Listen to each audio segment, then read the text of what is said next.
प्रस्तुत काल आपण 5व्या अध्यायातल्या 147 क्रमांकाच्या ओळीला येऊन थांबलेलो होतो. जाता जाता आपण पाहिला श्लोक जो होता तो, जो अंतर आत्म्यामध्येच ज्याचे सुख आहे असा व आत्म्यामध्येच ज्याचा आराम क्रीडा करमणूक आहे, त्याप्रमाणे जो आत्मा ही ज्याची ज्योती प्रकाश आहे, आत्मनिष्ठ ब्रह्मरूप होऊन ब्रह्मामध्ये निर्वाणास म्हणजे मोक्षास प्राप्त होतो.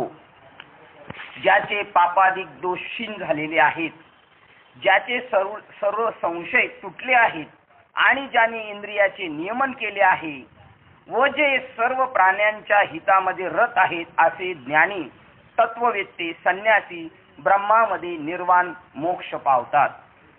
कोण लोक जाऊन ज्याचा विषय तो त्यांचा झाला, आत्म्यामध्येच सुख आहे, आत्म्यामध्येच क्रीडा करतो, आत्म्यामध्येच करमणूक आहे, आत्माच ही ज्याचा ज्योती आणि प्रकाश आहे, जो आत्मनिष्ठ आहे, जो ब्रह्मरूप होऊन राहिलेला आहे, त्या ब्रह्मामध्ये निर्वाणास म्हणजे मोक्षास प्राप्त होतो. ज्याचे पापादिक दोष क्षीण झालेले आहेत, ज्याचे इंद्रियाचे नियमन केले आहे व जे सर्व प्राण्यांच्या हितामध्ये रत आहेत.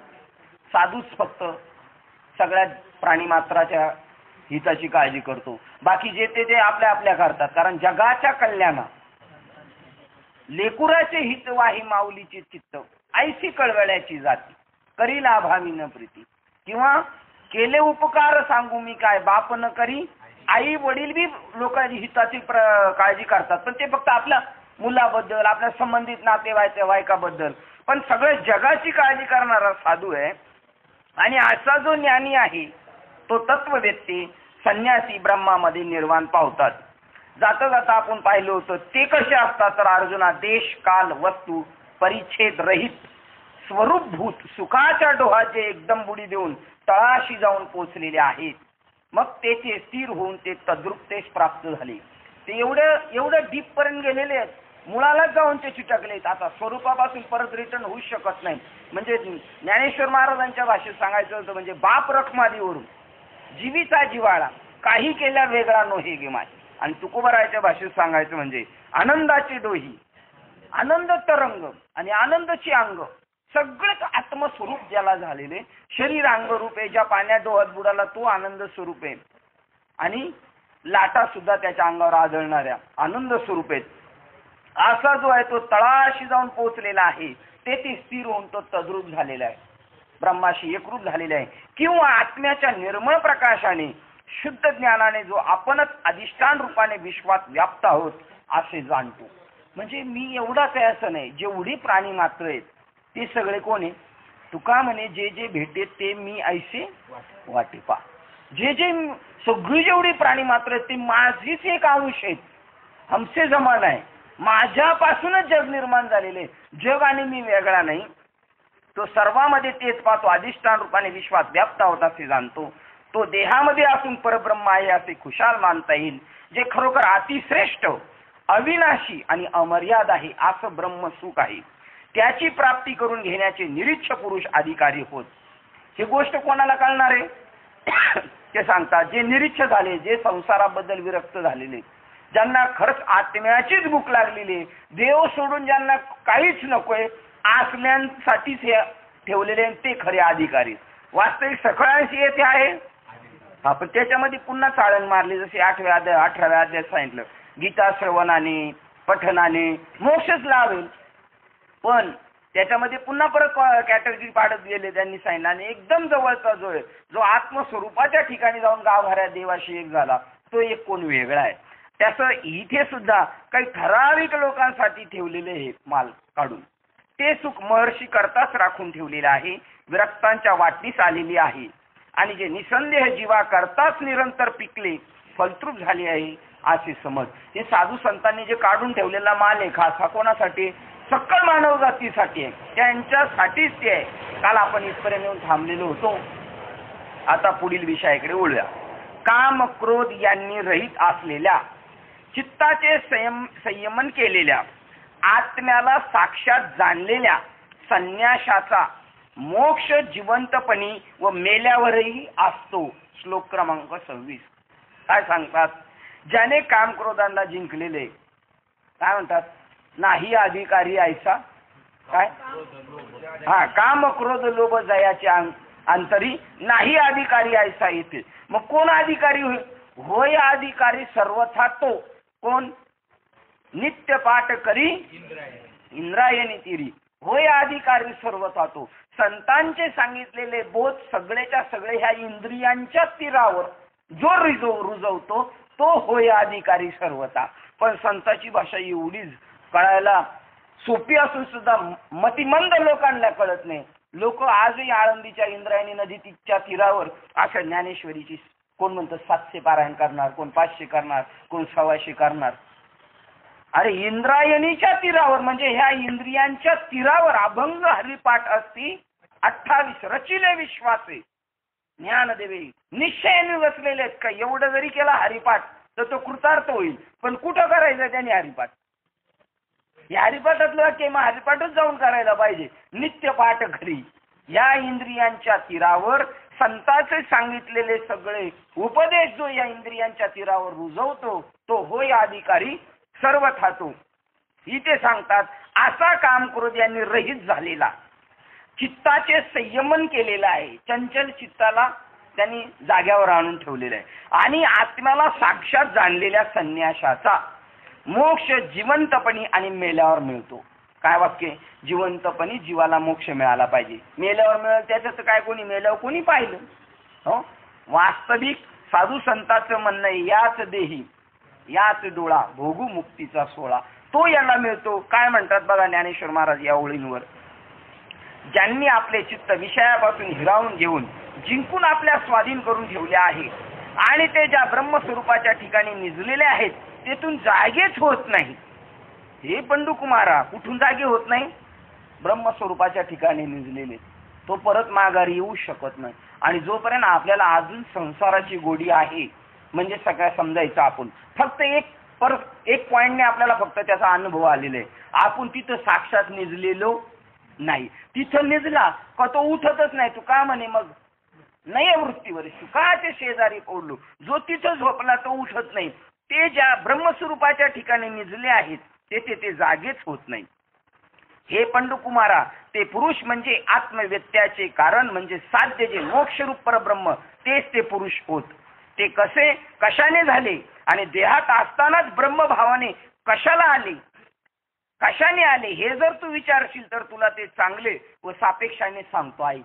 हे प्रश्न तू उत्तरी लोक म्हणतात यांना कसं काय एवढं लवकर प्राप्त भेटलं आणि असं कसं काय झालं, तर त्याचं उत्तर पुढच्या श्लोकात सांगतात. कसे काय ते ह्याच देहात मोक्ष स्वरूपाला गेले प्राप्त झाले. तर जो मुनी संन्यासी शब्द स्पर्शाधिक बाह्य विषयास बाहेरच करून आणि चक्षुरिंद्रिय दोन्ही भुवयांच्या मध्ये करून नासिका व कंठाधिक अभ्यंतर भाग यात संचार करणारे प्राण आणि अपान वायू समतुल्य करून ज्याने इंद्रिय मन आणि बुद्धी यांना नियमित केले आहे त्यांचा निरोध केला आहे.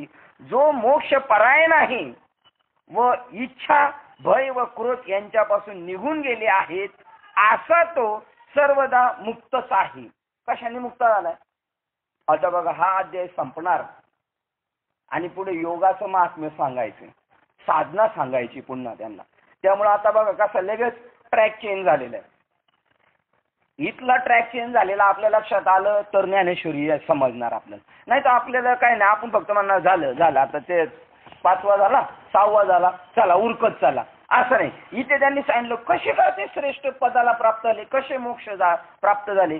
तर जो मुनी या शब्दाचा अर्थ मागे सांगितलाय, ऐकलेल्या गोष्टीचं मनन करतो त्याचं नाव मुनी. तो मुनी म्हणजे संन्यासी शब्द स्पर्शाधिक बाह्य विषयास बाहेरच करून जे बहिर्मुख करणारे विषय त्यांना त्यांनी बाहेर टाकून दिलं म्हणजे त्याला सुचित्व म्हणतात.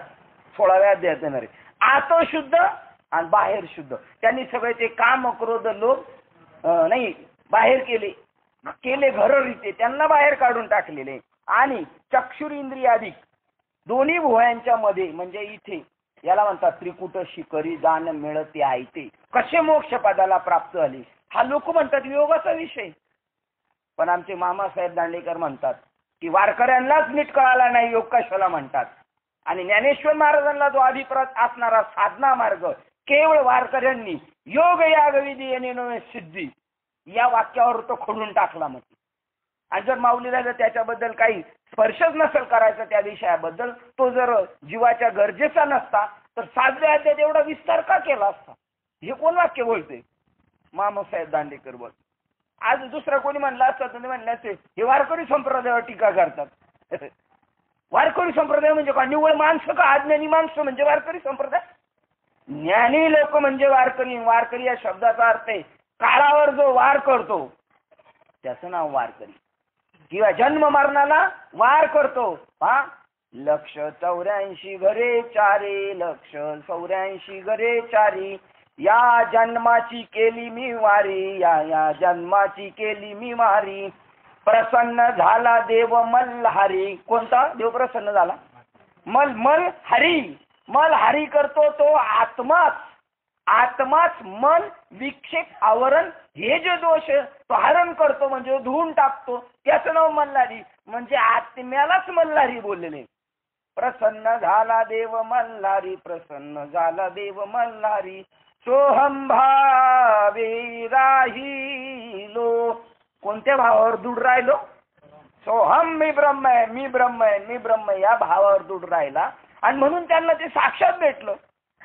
आणि असा जो योग आहे, असा जो वारकरी आहे त्याला वारकरी म्हणतात.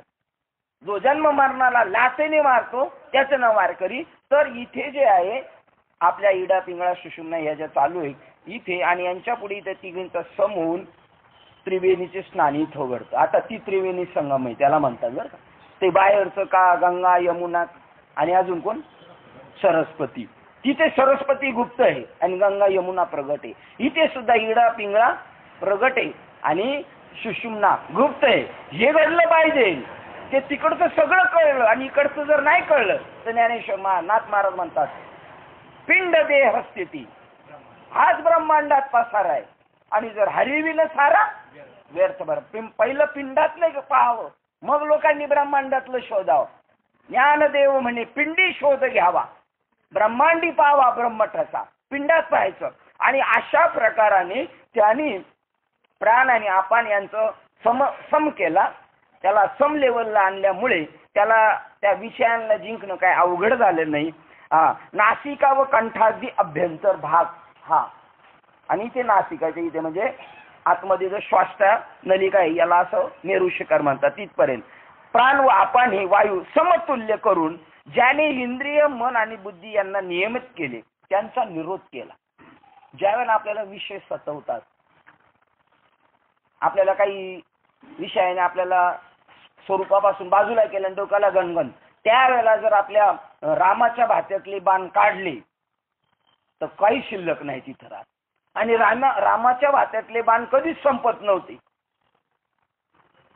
आता रामाच्या भात्यातले बाण कळाले तर बरं. बाण ठेवायचं कसं असतं?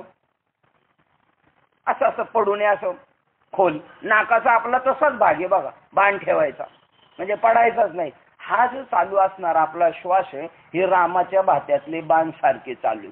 शत्रू आला काम क्रोध लोक का लगेच मोठा पुष्पारा टाकायचा का चालले पळून चालले. या नामची त्याने याला म्हणतात अजप अजप. ती करायची गरज नाही. तुम्ही एकदा ती टॅक्ट बसवली का ऑटोमॅटिक चालू आहे. त्या ऑटोमॅटिक मधून ज्याने मन आणि बुद्धी यांना नियमित केली आणि त्याचा निरोध केला आहे, जो मोक्ष परायण झाला आहे, इच्छा भय व क्रोध याच्यापासून निघून गेले आहेत, याला सोडून गेले कोण? इच्छा भय क्रोध याला सोडून गेलेले आहेत. असा जो सर्वदा मुक्तच आहे. तर ज्ञानेश्वर महाराज त्या ओळींवर काय बोलतात बघा. तर वैराग्याच्या साह्याने अंतःकरणातील विषयांना बाहेर घालून ज्याने शरीरामध्ये आपले मन एकनिष्ठ एकाग्र केलेले आहे, इडा पिंगळा आणि सुषुम्ना या तिघींच्या भेटीत संधीत जेथे भुवयांच्या टोकाचा मिलाप होतो तेथे दृष्टी माघारी फिरवून. काय बाबांनी आपल्याला चिंतनाची रीत सांगितली. एकही असं पॉइंट नाही आपण का माऊलीला सोडून आपलं भजन चालू आहे, कीर्तन चालू आहे, आपलं वागणं चालू आहे, आपली साधना. आपल्याला सुद्धा चिंतनाला बसताना सांगितले की दृष्टी अशी वर अंतर्मुख करून बघायचं. त्याला भूचरी म्हणतात, खेचरी मुद्रा म्हणतात, है की नाही. पहा, इडा पिंगळा आणि सुषुम्ना तिघींच्या भेटीत संधीत भुवयाच्या टोकाचा मिलाप होतो तेथे दृष्टी माघारी फिरून जी बहिर्मुख दृष्टी झालेली ती अंतर्मुख करायची. हा स्थायी स्वभाव आहे. जसं मंदिरात दर्शनाला गेलो आपण बाप्पाच्या, तर मंदिरात देवाच्या पुढे गेल्यावर डोळे उघडे ठेवून देवाला पाहतो का डोळे बंद करून पाहतो? डोळे बंद करूनच पाहतो लगेच.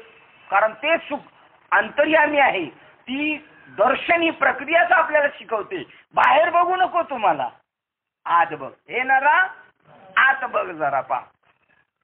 आणि माघारी फिरून स्थिर करतात. डाव्या आणि उजव्या नाकपुडीतून जात येत वाहणाऱ्या वायूची गती बंद करून, त्याला ओंकार म्हणतात. कितीतरी पोरांची नाव आहेत ओंकार. हो, बंद करून प्राण आणि अपान वायूची गती बंद करून प्राण आणि अपान या वायू सम म्हणजे एक करून दोन्ही सम पाहता समचरणाची शोभा. विठ्ठल अवघा जगी उभा. हे सुद्धा सम चालतो. विषम नाही, सम चालणार. एक करून चित्तासहित चिदाकाशात मूर्ध्वी आकाशात नेतात. चित्र दाखवले ज्ञानेश्वर महाराजांच्या गाय ज्ञानेश्वरीमध्ये.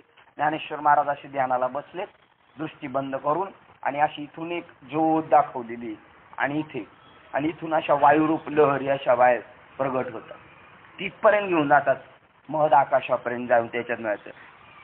आपण वाई सम म्हणजे एकत्र करून चित्तादी चिदाकाशात मृद्वी आकाशात नेतात इथे. मग ते रस्त्यावरून वाहणारे बरे वाईट सर्व प्रकारचे पाणी घेऊन गंगा समुद्रात जाऊन मिळते. तेव्हा ज्याप्रमाणे त्यातून एक रस्त्यावरील पाणी एक गंगेचे पाणी अशी वेगळी निवड करता येत नाही, त्याप्रमाणे अर्जुना त्यावेळेस प्राणाच्या निरोधाने चिदाकाशात मनाचा लय केला जातो. त्यावेळी नाना प्रकारच्या वासनांची निवड आपोआप थांबते. काय दृष्टांत दिला? गंगा नदी पळत असते म्हणजे आपल्या गावची नदीला सुद्धा गंगा नदीच म्हणतात. हा आपला भरोसा असला तर बरं का. हा, तर ती गंगा जात असताना सगळे आजूबाजूचं खराब पाणी बी घेऊन जात असते. पण पुढे समुद्राला मिळते वेळ तिच्यात काही हे नाही, किंवा तिच्याशी एकरूप झाल्यानंतरच नाही भेद दिसत. तसा त्या प्राणाची एकदा का समलेवल झाली ते मृदू आकाशात म्हणजे इथे याला दावद्वार म्हणतात. ज्ञानेश्वर महाराजांनी सामान्य लोकांना कळण्यासाठी याच गोष्टीला म्हणतात दशवेद्वारी वसे पंढरीना देवाची द्वारी उभा क्षणभरी. हे देवाचं द्वार आहे. इथं स्थिर व्हायचं आपली. इथूनच सगळं कॉम्प्युटर चालतं, इथूनच सगळं डोक्यातून वेव्ज लहरी उठतात माणसाच्या. तिथं जाऊन बसायचंय. तिथे जाऊन गेल्यानंतर मग तिथं वेगळे वासना राहतच नाही. निवड करायला नाही, एकच वासना शिल्लक राहते. जन्म घेणे लागे वासनेच्या संगे त्याची झाली अंगे हरिरूपात. ती ब्रह्म स्वरूपाचीच वासना तिथे शिल्लक राहते. अर्जुना ज्याप्रमाणे त्यावेळेस प्राणाच्या निरोधाने चिदाकाशात मनाचा लय केला जातो. मन संपलं जातं. अजून मन आपलं संपलं नाही. मन संपतं कालांतराने, पण त्या संपण्याला महत्वाचं नाही. ते शरीर थकलं म्हणून मन संपलेलं आहे असं होतं. तसं तर वास्तविक माणसाचं मन मरेपर्यंत थकत नाही. असा बिरबल आणि बादशाहचा दृष्टांत आहे. पण ते कमजोर झालं म्हणून नाही थकलं पाहिजे. आणि तशी मुक्ती आपल्याला मिळणार आहे. बाबा एक वाक्य सांगतात, एक क्रममुक्ती आणि एक दुसरी कोणती सांगतात? ताबडतोब मुक्ती आणि एक क्रममुक्ती. हळूहळू एकदा निचरा होऊन होऊन 84 लक्ष योनी, 84 लक्ष एक योनी, कोटी कोटी फेरा असे कैक जन्म झाल्यानंतर मग माणूस म्हणेल पुरे पुरे आता. म्हणजे जेलमध्ये फटके मारून मग आता मी सुधारतो बाबा, आता मी सुधारतो बाबा तसं. पण साधू संत मात्र मागील जन्मातले दुःख आठवतात आणि ते म्हणतात नको आता, मला बस झाला आता नको म्हणून ते ताबडतोब सुटण्याचा प्रयत्न करतात. ज्याप्रमाणे त्या प्राणाच्या निरोधाने चिदाकाशात मनाचा लय केला जातो. मन सुद्धा आपलं संपलं पाहिजे. मन तरी काय एरवी कल्पनाच ज्ञानेश्वर महाराज म्हणतात. मला असं वाटते मन म्हणजे कल्पना नाही, ते अशी काय आतमध्ये आवड नाही. त्यावेळी नाना प्रकारच्या वासनांची निवड आपोआप थांबते. जो मनरूप काय वाक्य आहे बघा म्हणून, जो मनरूप पटावर हे संसारूपी चित्र उमटत असते तो मनरूपी पट फाटतो. जसे सरोवर आटल्यावर त्यात प्रतिबिंब दिसत नाही. या ओवीतून एवढाच निष्कर्ष निघतोय, परमार्थ करणाऱ्या माणसाचा मनरूप पटू फाटला पाहिजे. तो जोपर्यंत फाटत नाही तोपर्यंत मात्र वासनांची निवड बऱ्या वाईट वासनांची निवड चालूच राहणार. काय उदाहरण दिलं आणि दृष्टांत तुम्हाला देतात. चित्रपटाचं दृष्टांत कळेल. चित्रपटाचा पडदाच फाटला, तिकीट काढून आतमध्ये जाऊन बसले आणि पडदा फाटला. सगळं मशीन ओके, पण पडदा फाटल्यावर काय दिसणार आहे आता? चित्र रिटर्न चालले घरी. तसा मनामुळेच हे सगळे मन येऊ मनुष्या बंद कारण मोक्षा. मनाचाच पटू फाटला पाहिजे. मनाच्या पटावर हे संसार रूपी चित्र उमटत असते. पट म्हणजे पडदा, आणि तो मनरूपी पट फाटतो. जसे सरोवर आटल्यावर त्यात प्रतिबिंबही दिसत नाही असे होते. नदीच्या काठावर आपण पाहिलं, पाणी साठून गेलं, त्याच्यात काय दिसणार आपली पडछाया. तसं वासनारूपी मनाधिक व्यवहार संपले. आता हे अर्जुनाला पटल, हे थोडक्यात सांगितलं. मग तुम्हाला पुढे विस्तार सांगा, तो 6वा अध्याय. तेथ तसे जेथे मुद्दल मनच नाहीसे झाल्यावर, संसाराला काय मुद्दल आहे पहा, मन किती गोष्टी करत, किती याच्यातून. अजून एक, जेथे मुद्दल मनच नाहीसे झाल्यावर मग तेथे अहंकाराधिक इत्यादी कोठून राहणार. म्हणजे संसाराला सगळं भांडवल कोण पुरवतंय? मन पुरवत. भांडवलच संपलं का चाललं घरी विचार, काय राहणार. आणि मग मन गेलं का अहंकार गेला. म्हणून ब्रह्मस्वरूपाचा अनुभव घेणारा पुरुष तो शरीरधारी असतानाच ब्रह्म होतो. यज्ञ तपश्चर्या याच्या भोगत्यास, सर्व लोकांच्या महान ईश्वरास, सर्व भूतांच्या निरपेक्ष उपकारास जाणून सर्व संसाराच्या शांतीस प्राप्त होतो. 29 नंबरचा श्लोक. देहधारी असतानाच काही लोक ब्रह्मभावास पावले, असे जे आम्ही पूर्वी तुला सांगितले ते तरी या मार्गाने आले म्हणूनच. आणि ते नियमरूपी योग मार्गाचे डोंगर योगाभ्यासरूपी सागर ओलांडून पार झाले व पैल तीरास ब्रह्मभावास पोहोचले. आणि त्यांनीच आपल्या स्वतःला शुद्ध म्हणजे उपाधिरहित करून प्रपंच आजमवला. आपणच आपल्याला शुद्ध करायचे, आपल्याला कोण शुद्ध करणार नाही. आपण जोपर्यंत ठरवत नाही तोपर्यंत आपण त्या सुखाचे, त्या इस्टेटीचे मालक होऊ शकत. आणि याला तुकाराम महाराज म्हणतात, तुका म्हणे कृपा. आता कोणता नारायण कृपा करणार आहे? मंदिरातला, गावातला? आपल्या हृदयातल्या नारायणानेच ठरवलं पाहिजे का आता मला त्या इस्टेटीचा मालक व्हायचा. जोपर्यंत माणूस मनाने ठरवत नाही ना तोपर्यंत ती गोष्ट होत नाही. आणि त्यांनीच आपल्या स्वतःला शुद्ध म्हणजे उपाधिरहित करून प्रपंच आजमवला, म्हणजे मिथ्यत्व निश्चय केला. हे सगळं अनुभवलं, हे दिसतं, हे स्वतःच मिथ्या आहे असा निश्चय केला. मग ते स्वतः त्रिकालाबाधित सत्य अशा ब्रह्माचे स्वस्वरूपच होऊन राहिले. याप्रमाणे जेव्हा श्रीकृष्णाने योगयुक्तीचा मार्गाचा अभिप्राय थोडक्यात प्रदर्शित केला तेव्हा अर्जुन मर्मज्ञ होता, म्हणून तो आश्चर्यचकित झाला. हे पाहून श्रीकृष्णाने त्याच्या मनातील उद्देश जाणला व मग हसून पार्थास म्हणाले, माझ्या या बोलण्याने तुझे चित्त का बरे प्रसन्न झाले? तेव्हा अर्जुन म्हणतो, देवा, दुसऱ्याच्या मनातील अभिप्राय जाणणाराचे तुम्ही राजे आहात, त्यामुळे आपण माझ्या मनातील अभिप्राय चांगलाच जाणलात. देवा, मी जे काही तुम्हाला योगासंबंधी विचारपूर्वक पुसावे ते तुम्ही माझ्या मनातील आधीच जाणले. तर तुम्ही जे काही योगासंबंधी आता बोलला तेच मला अधिक स्पष्ट करून सांगा. सहज पाहिले तर देवा, जो मार्ग तुम्ही सांगितला तो खोल पाण्यातून पोहून जाण्यापेक्षा पाय उतार जसा सोपा तसा आहे. लगेच स्वतःचं मत देऊन मोकळा झाला. ही योगाचा मार्ग मला बरं वाटतो त्याच्यापेक्षा. अरे सगळं सोपं आहे करणाराला, आणि ज्याला काहीच करायचं नाही त्याला सगळंच अवघड आहे. आणि सगळं अवघड आहे अशी म्हणणारे देव भेटणे एवढं का सोपं आहे का? म्हणजे अवघड, याला अभ्यासच करायचा नाही असली लोक. त्याचप्रमाणे सहज पाहिले तर देवा, जो मार्ग तुम्ही सांगितला तो खोल पाण्यातून पोहून जाण्यापेक्षा पाय उतार जसा सोपा असतो तसा आहे. त्याचप्रमाणे ज्ञानयोगापेक्षा हा मार्ग अष्टांग योग आमच्यासारख्या अधिकार दुर्बळांना सुगम आहे. येथे साध्य प्राप्तीस काही विलंब लागेल तरी पण तो विलंब सहन करता येईल. म्हणून देवा, तोच योग आणखी एक वेळ विस्ताराने सांगा. आता आशाने जरी विस्तार होईल तरी काय हरकत नाही, पण तो योग मार्ग साध्यंत संपूर्णतः सांगाच. श्रीकृष्ण म्हणाले, असे का? तुला हा योग मार्ग चांगला आवडला असेल तर मग मला सांगायला आमचे काय बिघडते? आम्ही आनंदाने सांगू, खुशाल ऐक. अर्जुना, तू ऐकतोस आणि त्याप्रमाणे आचरण करतोस. असे जर आहे तर आम्ही तुला सांगण्याच्या बाबतीत कमतरता का करावी? या श्रीकृष्ण अर्जुनाच्या बोलण्यावर श्री ज्ञानेश्वर महाराज म्हणतात, अगोदरच आईचे अंतःकरण आणि त्यात आवडतेपणाचे निमित्त झाले. मग त्या ठिकाणच्या प्रेमाला त्या ठिकाणच्या प्रेमाचे अद्भुतपण कोण जाणेल? ती श्रीहरीची कृपादृष्टी म्हणजे कारुण्य रसाचा वर्षावच आहे म्हणून, किंवा अद्भुत स्नेहाची सृष्टीच आहे असे म्हणू. परंतु हे असो, भगवंताच्या त्या कृपादृष्टीचे वर्णन कसे करावे हे आम्हास कळत नाही. ती दृष्टी जणू अमृताचीच ओतलेली होती किंवा प्रेम पिऊनच उन्मत्त मस्त झाली होती. म्हणूनच की काय अर्जुनाच्या मोहात गुंतल्यामुळे तिला बाहेर निघण्याचे कळेना. या श्रीहरीच्या कृपादृष्टीविषयी जो जो अधिक बोलावे तो तो कथेची संगती सुटून विषयांतर होईल. तरी पण श्रीकृष्णाच्या आणि अर्जुन यांच्या विषयीच्या प्रेमाचे यथार्थ वर्णन शब्दाने करता येणार नाही, ते नाहीच. म्हणून हा विचार करीत बसण्यात काय उपयोग आहे. कारण जो ईश्वर आपले अमर्याद अनंत स्वरूपाचे मोजमाप आपणच जाणत नाही, तो अनाकलनीय ईश्वर कोणी आकलन करावा.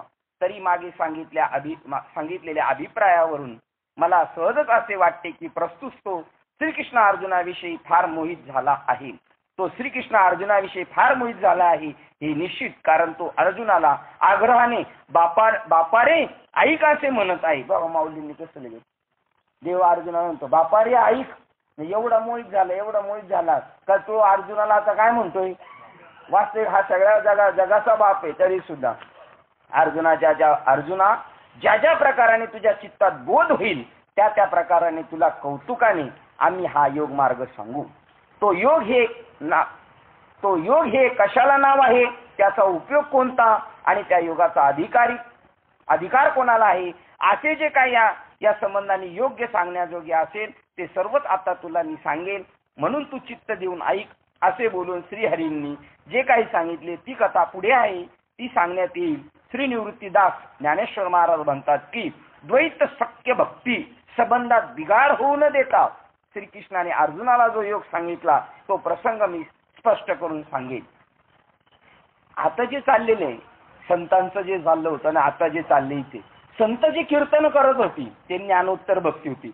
द्वैत होतं त्यांच्याकडं, मी भक्त तू देव असं होतं, पण अद्वैतातलं द्वैत आहे. ते म्हणजे द्वैत सख्य भक्ती संघात बिघाड होऊ न देता दोघे एकच आहेत, पण संवाद लुटण्यासाठी एकाचेच दोन झालेले. आणि हा प्रसंग आता पुढे 7व्या अध्यायात स्पष्ट करून सांगतात. इथे 5व्या अध्यायाला आपण निरोप देत आहोत. कुंडली कवरदेव हरिविठ्ठल